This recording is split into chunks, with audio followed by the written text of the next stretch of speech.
Well, welcome back to another episode. And today's topic, I would truly consider a cornerstone episode for Feed Your Dog Facts. And it's really exciting because we're going to be talking about the silent epidemic killing dogs in America, specifically the link between carbohydrates and dog obesity.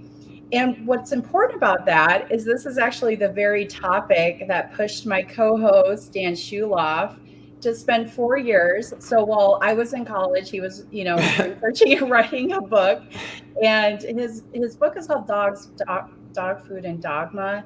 And if you have not read it yet, I really would highly recommend you add it to your list. It's very in depth, it's very facts oriented, just like this podcast. So, this is why we're modeling everything after facts. And especially as a dog owner, if you're truly wanting to know the cold hard facts about what you're feeding your dog. So, let's dive in. Let's dive into the evidence around the how and the why behind carbs making dogs fat. And so I'm going to throw it over to our resident expert, our little science nerd, Dan. And Yeah. we're going to dive right in. Hey, Dan. Hi. Yeah, it's the like this link between dietary carbohydrate and obesity or fattening or retention of fat tissue. Yeah, is like you said, it's one of the core ideas that's explored in my book. It's not written as a textbook; it's written as general nonfiction, where the reader kind of follows me along in an effort to try to understand these questions or these issues that feel like paradoxes, like why are more than half of the dogs and cats in America today overweight or obese, despite the fact that we spend more money on them than ever before in the history of the world. We know more about obesity, supposedly, than at any other point in the history of the world. Obesity is worse for them than a lifetime of smoking is for a person. It cuts their lifespan short by like 20%. And yet, half the dog, it's just like, it doesn't add up. It's a big paradox. How do you explain it? And like you said, at the end of the day, where I come out on that issue is that dietary carbohydrate plays a larger, more significant role than the vast majority of the pet owning public and the veterinary community it says, believes, is willing to admit, whatever, however you want to frame it. Yeah, it's a huge issue, and I do agree that what I, as a non-science person, when I first got my hands on your book, I just love how you were able to just walk it through, like you said, in a very nonfiction way of it's like stories of connecting all of the dots in a very scientific way, but also in a very storied way. But I think I agree. The biggest thing, it was a shocker to me, is how much carbohydrate content is in today's dog Yeah, food and yeah. why that matters. Yep. So, yeah, exactly. There are kind of a few building blocks that together make up the case against dietary carbohydrate. And one of them the case against dietary carbohydrate as the cause of the obesity epidemic among dogs and cats, I should say. And so one of those is the idea that modern day pet foods generally contain far more dietary carbohydrate than pet owners realize, generally speaking, and way more than your dog's ancestors ate for anything except for like the last 2 seconds of their evolutionary history. For the vast majority of their evolution as a canine species, they ate zero carbohydrate. But these days, and I think you have a graphic you could pull up and show everybody, the percentage of nutrition found in the priciest, fanciest, this is the healthy stuff, eest pet foods on the market, the percentage of that nutrition that comes from dietary carbohydrate is really high, typically. There's like a selection you can see on the screen right now, and these are the most expensive brands, essentially. You have these like premium bagged kibbles, and you have what are phenomenally expensive, like direct to consumer startup brands like Sundays and Spot and Tango, and all of them. It's like you're talking at the bare minimum a third of the product is dietary carbohydrate. And you would never, if you didn't look at the back of the bag, if you didn't look at the numbers, you'd never guess that, right? Because like everything that is called out prominently on the labeling is meat, is a wolf, is meat-based language, is protein-focused claims. And so you would be pretty reasonable in assuming that all these products are like mostly meat with a little bit of carbohydrates splashed in there, but they're not. Which is, like I said, completely inconsistent with dogs' evolutionary heritage. The reason that this even happens is like super interesting if you're like a dog food nerd.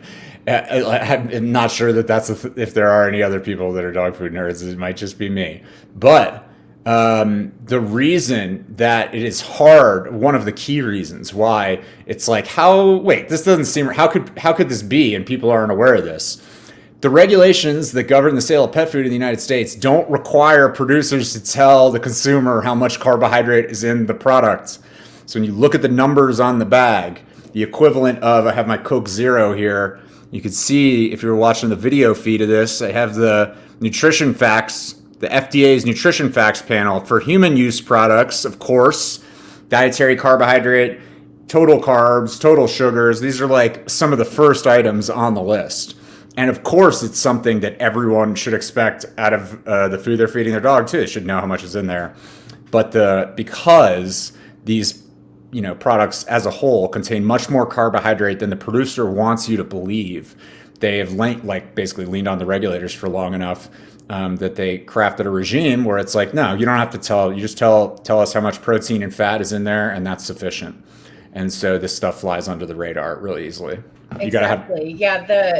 The protein episode, we dive into like the guaranteed analysis, what that means. And that is exactly what Dan is talking about, where these pet food brands do not have to disclose in any shape or form how much carbohydrate content is within these foods. So literally this graphic, if you're watching the video, I'll make sure it's in the show notes to see this graphic, but it's just sky high of, you're looking at 35 plus, on average 40 to 50% carbohydrate content on these products. And these are products that, as Dan said, premium, ultra premium. All their marketing is like human grade, in the kitchen, chunks of chicken, beef being shown, lamb, especially of just this meat first. And it's just simply not when you boil it down.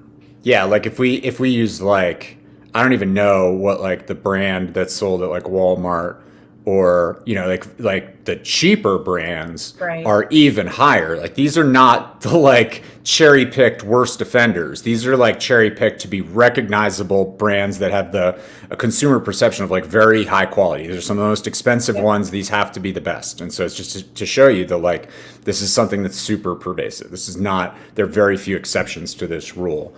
And the rule, like one way, within a pet food product, some of the things that that make up a lot of the mass don't contain any calories at all. Like there's some amount of water in there. There's some amount of fiber in there. Like dietary fiber passes through the dog. It doesn't get digested, so there's no calorie content for it. But among the things that do contain calories, carbohydrate, fat, and protein, carbohydrate in almost every case is the most prevalent nutrient in pet food. So it's like when you say carbs are the backbone of the industry, it's a literal statement. That is by far, if you took all of the pet food in the United States and put it on one big scale, the vast majority of the nutrition in that product, or in that collection of products, comes from carbohydrate. It's the backbone of the industry. So that's kind of like the first building block, is like, okay, let's establish that when it comes to how dogs in the United States are eating today, one of the most important things to acknowledge, can't be denied, is that carbohydrate is a really common thing. It's the most prevalent nutrient consumed, and it's brand new to them. As on a species, on an evolutionary level, these guys have been consuming this nutrient at all for, a blink of an eye, kind of, like one heartbeat, basically.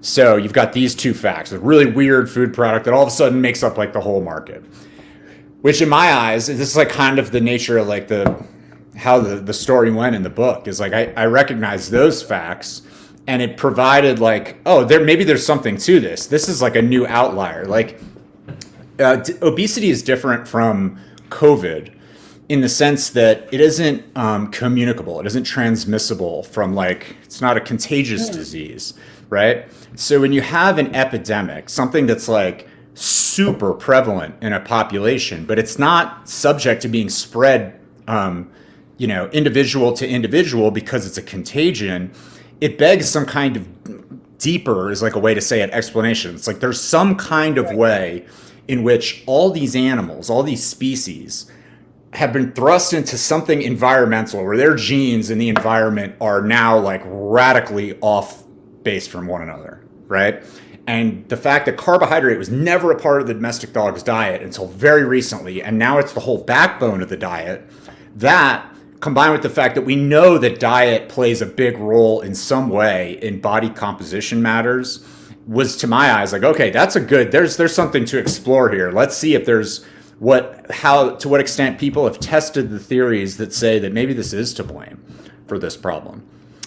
And you do the research, and it turns out that people have. I was working on my book 2012 through 2016.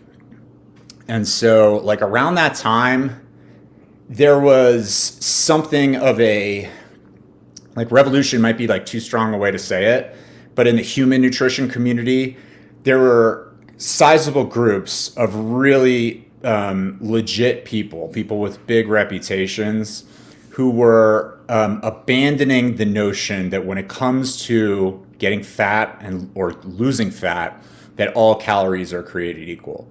Like the notion that all calories are equal for purposes of gaining or losing weight, it's just calories in and calories out.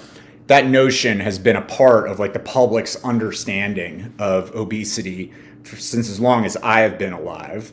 But like at the very beginning of the 21st century, folks started kind of pushing back on that. There were like a series of big, very splashy books that got published concerning matters of human nutrition that basically challenged that idea in the human world, in the human domain. And they gave rise to something of a cultural phenomenon. You fast forward 10 years from that, like at the time I started my book, the keto diet, like nobody would have known what that meant. Like very few people had a sense of like what that referred to. Nowadays, if you go to a normal grocery store and you look at the magazines in the checkout aisle, they're referring to that as a headline item that like every housewife in America understands intuitively. That means, oh, that's a very low carbohydrate diet. And it's because these kinds of books and these researchers that I'm referring to publicize their work really well. And a lot of people found it compelling enough to try it. People who had struggled with their own weight for a long time under a kind of calories in and calories out perspective, tried basically eliminating carbohydrate from their diet and found a lot of success. And it became a big, something that props up whole industries now. There are consumer products with keto focus, low carb products, everything from, flours for baking to sweeteners. Every Yeah.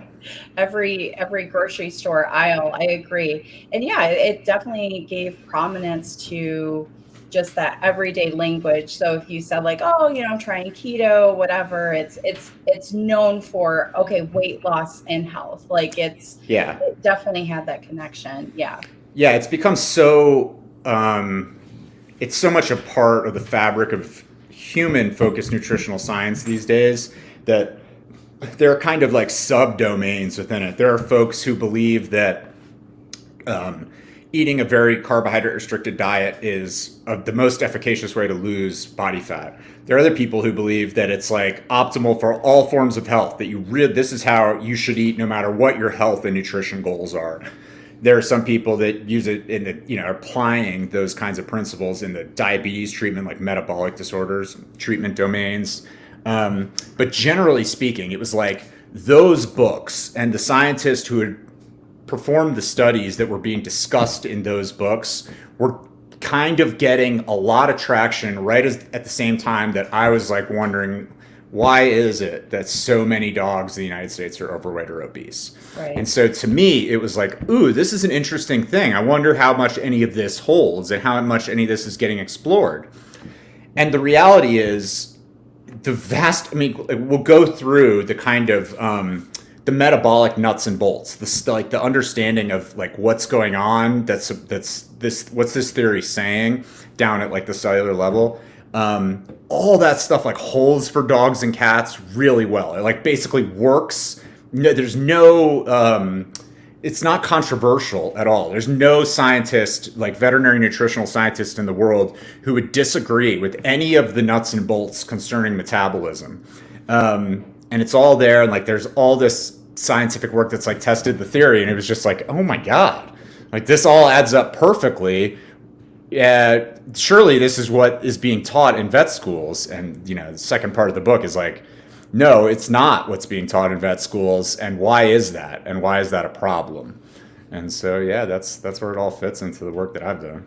Yes, and we also covered that in a podcast episode too. So there's a lot of like if you're interested in that part too, and you make sure you read the chapters on that book, but listen to that episode. But yes, it's such a black and white discovery of when you turn the carbohydrate intake up on dogs, their weight goes up, and yet it's still not as prominent in the dog food nutrition as it is in like human nutrition field. Like we all kind of know like, oh, my friend went on keto and she lost 80 pounds or what have you. It still isn't translating over to the dog food, especially I would say the kibble is, Kibble is exactly. It's like you can make raw diets, right, freeze-dried diets without using much carbohydrate. You don't have to not use carbohydrate, but it's easier to make those products without carbs than without kibble. Without making kibble without carbohydrate is hard.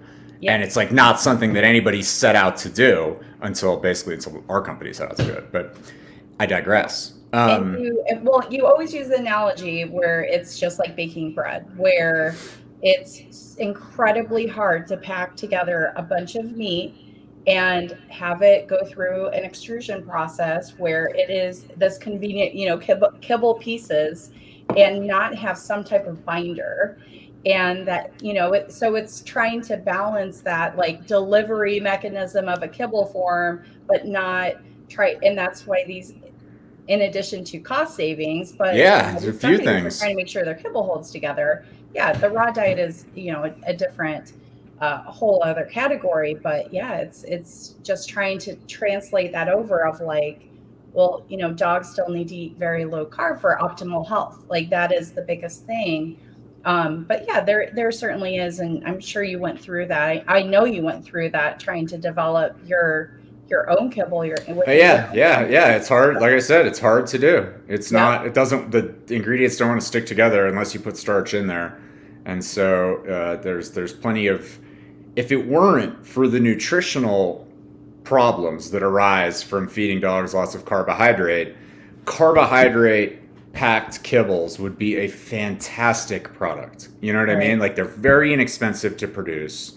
They provide the dog with all the nutritional content that it needs to stay alive. Like leave chronic disease development off the table for a minute in terms of just like, you don't have to give it food from 8 different sources and a vitamin and mineral daily supplement in order to prevent it from developing some kind of anemia or something like that. All of the nutrition it needs in one meal, shelf stable, very inexpensive. Dogs love the taste, obviously. Most dogs are like voracious eaters. Unfortunately, it does have really serious health ramifications. And the obesity and fattening one is like, there's none that are more serious than that. Yeah, absolutely. Absolutely. So we have, I want to get into the actual dog eats carbs, what happens in dog's body, because that is such a really good factual basis of truly understanding, like you said, the cellular level. I am not a science person, so I think that we have explained it in a way that anyone can understand because it truly kind of walks through almost organ to organ, an entire body process of truly how carbs affect dogs. And I do have another graphic here too that we can walk through as well. Yeah. But so it's like ultimately we want to talk about, It is sciencey jargon a little bit, and there are things that are not everyday words that we're going to have to refer to a little bit, but this is not complicated. Like anybody who has managed their own diabetes or has a pet that has diabetes, they're familiar with like all this jargon, all this language, and all these concepts already. So it's like, don't get intimidated by this stuff. But Right, it's exactly. I'll run through the basic nuts and bolts of it. Before I do, the most important thing to note, this is not a matter of scientific debate. This is like black letter physiology for dogs and cats. You go pick up every veterinary nutrition textbook, and this pathway that's described here is all laid out there. All that, for some like inexplicable reason, you will find veterinary professionals who will say, yes, all this happens, and then they'll turn mental gymnastics trying to explain why this doesn't actually cause greater fattening in the animals. And we'll get to that second part of this later in this conversation. Here we're going to talk about how this works. Yep. What, you know, if the idea is carbs make dogs fat, okay, show me at a lower level why, like how that is. Yep. And then we're going to transition. We're going to talk about the scientific studies that have been done that show that it actually does happen. The feeding trials that have been done that like basically test this out over and over again. Okay, so the process though, right? This is, again, don't be intimidated. Basically, what happens is this. Dietary carbohydrates are a class of nutrients that are all composed of a single kind of molecule, a vast majority composed of a single kind of molecule, glucose. Glucose, you can just think of as sugar. It is, in a lot of ways, is used synonymously with the word sugar. And it's just like a very simple it's a very simple molecule. And when we hear the term complex carbohydrate, what we're referring to is a molecule that's got lots of like a long chain of individual glucose molecules all linked together. Whereas if you hear about a simple carbohydrate, you're talking about just a couple of glucose or glucose and one of like a very small number of other kinds of molecules. This is really important because when an animal, dog, cat, or human, ingests dietary carbohydrate, the carbohydrate molecule does not go through and into the blood, doesn't get digested, pulled out of the food and into the dog's body until it is all broken down into individual molecules of glucose. That's like what the digestive process is. Goes in as either complex, simple, all kinds of different carbohydrates. And during digestion, from the mouth down through the stomach and beyond, gets broken down into all these individual molecules of glucose. That's the only way that it can be absorbed into the animal's body. So that is what happens. You eat a carbohydrate-rich meal, and your blood sugar, your dog's blood sugar, its blood glucose, like I said, it's like a synonymous term, spikes, goes up. You get this flood of glucose from the stomach into the bloodstream. All of the carbohydrate gets broken down into glucose and just gets pumped into the bloodstream. And that's when we see blood sugar levels rise. The organs of your dog's body use different things for fuel, for metabolic fuel, to just continue doing the things that they do to keep your dog alive. Glucose is one of them. And there are some processes within your dog's body that will always use glucose, no matter what the animal eats. But if there's too much glucose in the bloodstream for a period of time, it's toxic. Acutely toxic. Not like, okay, you do this and eventually your animal is going to get somewhat fatter, eventually it's going to develop a disease. Like, this is what diabetes is, right? This is like when an animal is diabetic, if it takes in a carbohydrate rich meal, its blood sugar goes way up and it can't bring it back down. Those of us who have normally healthily functioning bodies have a mechanism that brings glucose levels back down when they get really high. And that's through the use of the hormone insulin. So, to recap, dietary carbohydrate goes in, becomes glucose. Glucose goes into the blood. When levels of glucose go very high, the body goes, aha, we got to bring these back into line, or else, what's called a diabetic coma is what happens when an animal is like its blood sugar is too high for too long. It's like acutely toxic. You will die of this. The hormone insulin is secreted by the pancreas when the body senses that the blood sugar levels are too high. And insulin is this fantastic hormone that basically is like an emergency response that just goes, there's too much glucose in the bloodstream. Let's do a whole bunch of different things to get that glucose out of the bloodstream and into places where it can be safely stored. And so what it does is like a whole cascade of different things happen within an animal's body. It starts metabolizing different nutrients than it would at a steady state. You start going to burn more glucose than fat tissue to power activity, because that's one way you can get it out of the bloodstream, right? It's like, okay, let's start using this stuff up. The other way is that there are places within your body and within your dog's body, and it's like remarkable how much all this stuff is just like, all the parts are the same. All the like concepts that matter here are all the same in your body and in your dog's body. Right. Yeah. It's amazing. So another way, I mean, yeah, another way that it, like, the insulin helps to get sugar out of your dog's bloodstream is it pushes it into tissues where it can be stored stably. In the blood, it can be toxic, but there are some places in the body where you can bank it away. You can put it in there, and you don't have to. You're no longer going to be risking going into a diabetic coma. One of them is muscle tissue. You can make the muscles soak, like insulin basically helps muscles become like glucose sponges. And they can, to some degree, pull glucose in and store it in there in a substance that's called glycogen. But there's like a cap on that. We all had, like, muscle tissue doesn't expand just because we're adding more glycogen in there. There's kind of like a cap on the amount that can go in there. And the other place, and this is the crux of the issue, the other kind of tissue that can store glucose in a stable manner is fat tissue. So, and the difference between fat tissue and muscle, or like liver is another place, is that you can store essentially an infinite amount of glucose in fat tissue. Fat tissue will grow. Fat cells will literally get fatter. Like, it's like when insulin floods the bloodstream and fat cells suck up more glucose than they otherwise would, they're literally getting fatter. It's like the literal process of fattening, in the most literal way you can say it. And they don't have the same kind of like restrictive capacity that like muscles have and that the liver has.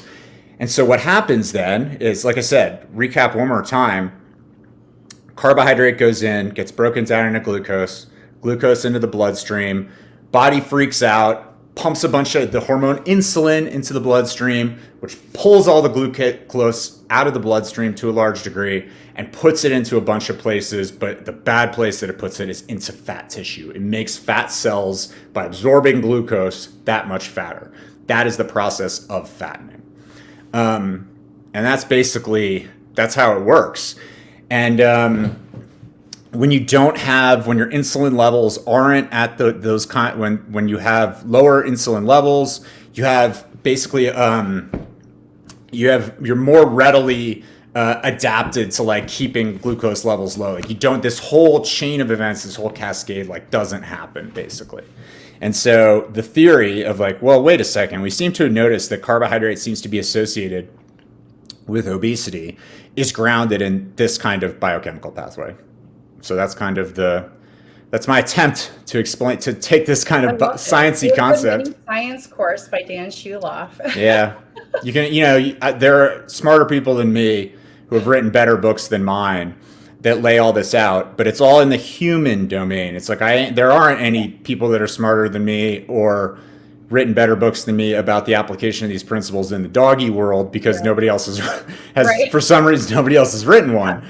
No, but yeah, you can read about this same stuff in books written by guys like Gary Taubes, is a famous science writer who kind of championed this concept. But yeah, that's the how. This all happens. And I think it's important to mention the absolute bamboozlement that any dog parent goes through with trying to manage diabetes with their own dog.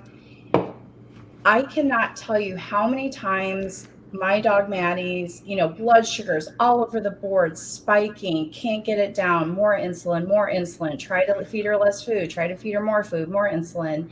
And it was all these adjustments, and never once was the nutrition of the food that we were feeding discussed. Never once was, as you said, this is so factually based in the physiology of the dog.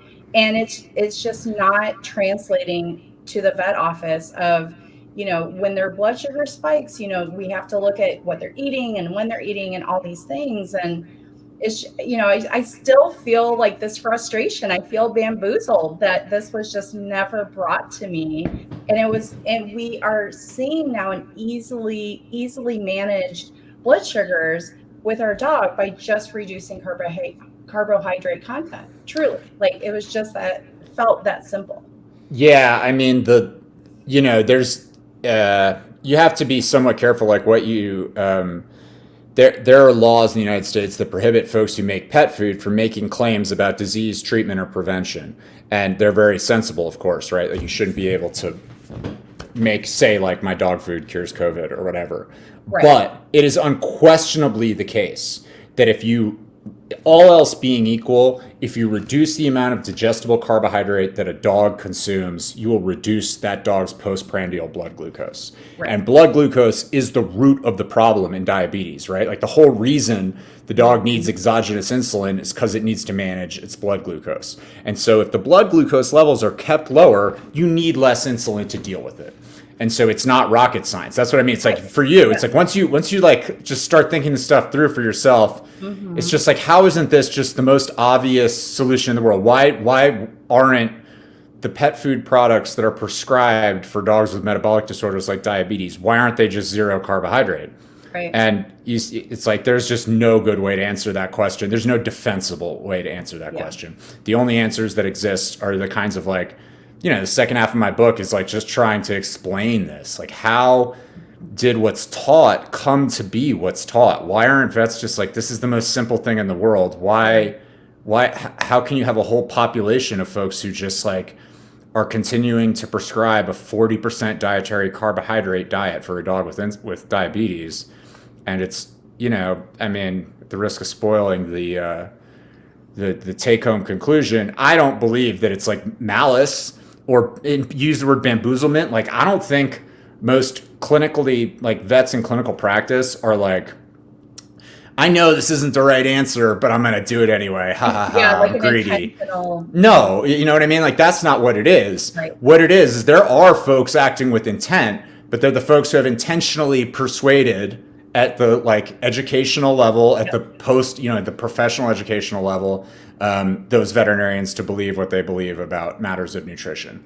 And those folks are acting with bad intent. The folks who sponsor basically BS nutrition seminars that preach things like 40% dietary carbohydrate diet for a dog with diabetes. So, Exactly. We'll get into that more. Yeah, we can't do diabetes and obesity in one show. I could barely cover obesity alone in a 300-page book. But we do have to do, so if we've done the like how this works, how carbohydrates make you fat, you gotta hit also, like that stuff is, I hope it helps shed light on for some folks, but really what matters is, even if that's like for some reason is wrong, I will tell you, you cannot deny the body of evidence that supports and shows in a really clean way evidence that carbohydrate makes dogs fat. So like that, even if the how is wrong, that it happens is undeniable. Yep. Basically, you could think about, if you had 10 minutes, you walked away, you could construct the kind of experiment that you would need to do to test the theory that carbs make dogs fat, right? And it's like, because it's so easy to construct, it's been done a half dozen different times. You take two groups of dogs, give them exactly the same number of calories. Dogs aren't like you and I in the sense, like we were saying about kibble before. A dog is pretty content eating the exact same thing every day over and over again. And you can predict, you're the one apportioning out how much food he's going to eat. So it's pretty easy to control the number of calories that the animal is going to take in a laboratory setting. That's a really hard thing with people. It's part of why there's debate around these issues in the human world. It's a lot harder to be like, Jen, track every calorie that you eat for the next month and report it back here. Like that's not something that people are very good at. But you could do it with dogs in a lab super easily. Right. And so this experiment is take two dogs, measure the heck out of them before. You like how I used the PG version? Measure them to all holy heck before you start the experiment. Figure out how much all of them weigh. Figure out what percentage body fat they are before. Look at what their fasting glucose, fasting insulin, all that secondary stuff as well. Then go through a period of time where you feed them all exactly the same number of calories, but there's a difference in the diet.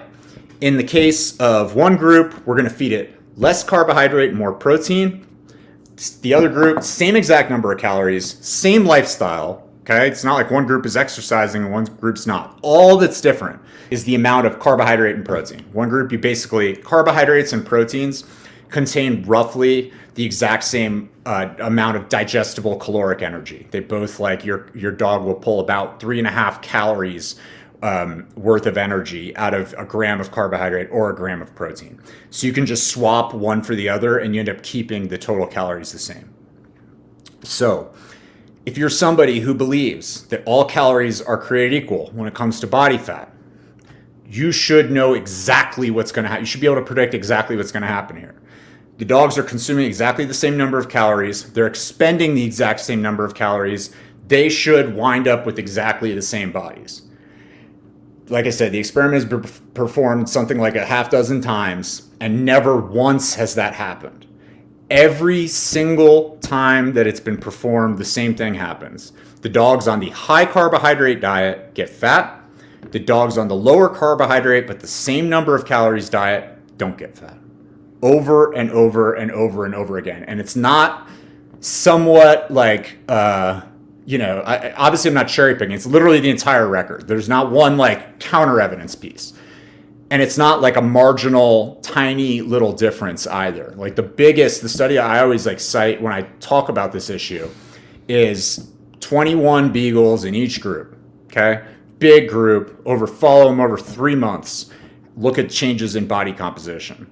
The dogs on the high carbohydrate but same number of calorie diet got 6 times fatter than the other group. Oh, wow. Okay? I didn't know it's that high. 6 times fatter, not like 6% or like 60%, like 600% fatter. Like huge differences. Wow. And when you think about how all this impact, that's 3 months. And you think about a dog eating the same diet every day for its entire life, and you can just see where it goes. Yeah. I've talked to I talked to everybody in the veterinary nutrition and like animal science PhD communities. I've never once heard somebody come up with anything that resembles a defense, like a counter argument to that. Never once. And yet this is not something that's taught in a single veterinary program, in the United States. And it's just insane. It's just like, it's just very hard to come to grips with. It's like I get in fights about things with professional level people all the time. Like DCM, like, oh my God. But no one is ever like, oh no, Dan, you ignored this study, or Dan, you left this part off the table. You're mischaracterizing this, you're cherry picking this. There's just no retort. And it's the biggest, like, to the extent that there's such a thing as like public health in the veterinary community, the obesity problem among dogs and cats is like the biggest problem. Yeah. It's worse than smoking. It's more common than not. It's more than half the dogs in the country. It's the norm. And it's worse than smoking. The numbers aren't going down either. Right, that's right too. It's not any advances have been brought forward. It's not a shift in the pet food market. It's absolutely maintaining at that. I think it's 55% of dogs are obese and significantly obese. It's not, he put on a couple of pounds, but even a couple of pounds, when you think about, like, I have 10-pound dogs. Yeah. 1 pound adjustment or increase is detrimental to their health. It's 20 pounds of fat for me. You know what I mean? Yeah. It's 13 pounds of fat for one of my big dogs. We only record these. If you're never listened to our podcast before and you happen to be watching this on video for the first time, then you will have never seen me do this, but I have these, I like to try to show my dogs. It's so hard to do because I can't turn it the right way, but Dan has the equivalent of 2 furry humans. I have 2 Saint Bernards and they're big monsters. And so like a lot of these points about like, well, if a dog was the size of a human, this much fat, it's like, well, not the case of my dogs. Like they are the size of humans, but yeah, we live on 2 different ends of the scale, but yeah, it's, to just get back to your point of the entire scientific record proves and has continued to prove that you increase the amount of dietary carbohydrate, you increase the amount of fat in the dog. And, back to the beginning of the podcast, you said that it's equivalent to a lifetime of smoking. So Mm-hmm. it's just, I think a lot of times we say these things and it's just kind of not glossed over, but it's like, okay, wow, that's the equivalent of a lifetime of smoking. Yeah, it's And a really horrible thing. Like, think really, about if you like what it would be for your child to know, yeah, you love your pet like you love your child, and it's like your child is going to be a lifelong smoker. yeah. Like, it's a huge deal. So, Yeah, and I think the other thing to just round up that point, and we'll just kind of talk about some other resources people can look to to read onto this, but it's we want our dogs to live the longest, healthiest life, and this is such what I feel is an easy inner grasp at arm's length change that we can do for to help our dogs live the longest, healthiest life. And it's just, yeah, it's just beyond frustrating when you look at all these top brands. It does, like you said, these top categories of ultra premium, high expense brands are still this high amount, 40-50% carbohydrate. And it's detrimental to a dog's health. It's yep. so And we're it's not even covering. I mean, like, we're covering one aspect of it. Like, we could do yeah. a whole show on diabetes in this exact same way. Absolutely. This You know, will for like, sure be a two-parter. We can only cover so much. We do not want this to be a 2-hour podcast by definition. So, yeah, this is definitely the part 1 of how carbs make dogs fat, and we have covered the evidence. So, this is all about facts, all about science. And the two biggest resources, I'll make sure everything's in the show notes, is one, really getting a copy. Dan even puts it as a free download on his website. I'll make sure to include the link of his book, Dogs, Dog Food, and Dogma. And also on Dan's company's KetoNatural, I love how they have a science page. And that is all this evidence that Dan has touched upon.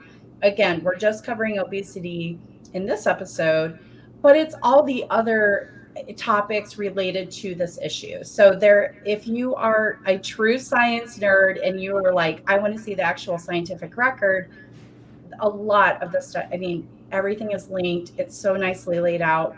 So I'll make sure to include those in the show notes. But two really great resources. Again, if you're the read every single line of information, you want to understand the true details behind something, go for it. It's all there. and like, it's important Yeah. if you are somebody who like keeps up with the academic record regarding human nutrition matters, and you just haven't kind of gone through that exercise in the doggy world, you will already know a lot about this, because like in the human world, this is a subject of like serious debate, lively debate. There are the diet wars between kind of ideological camps of the old school all calories are created equal perspective and the Right. kind of newer carbs make you fat perspective. And they're bloody on intellectual platform, on platforms like Twitter, where you see like a public feud over this stuff. Big debate. And in contrast, in the veterinary world, so what I mean to say, I guess, is like, you can learn a ton about this stuff by going to the human side. You can learn the arguments against and in favor of, and like that stuff's all out there.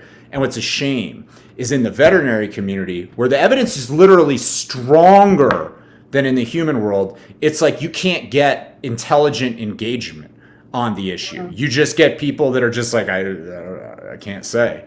They've been taught one thing. They're not conversant in the record. And yeah, so that's what's most frustrating to me, frankly, is just like, it's not even at the point where you can have an intelligent discussion. It's just, you kind of like are speaking to an empty room. So. Yeah. And our door is always open, as we like to say on Yeah. the podcast, in terms of if you want us to speak to a particular study, a certain topic related to this, please, or you have an opposition, a question, anything like that, please email us. So we're always open. It's just hello@feedyourdogfacts.com.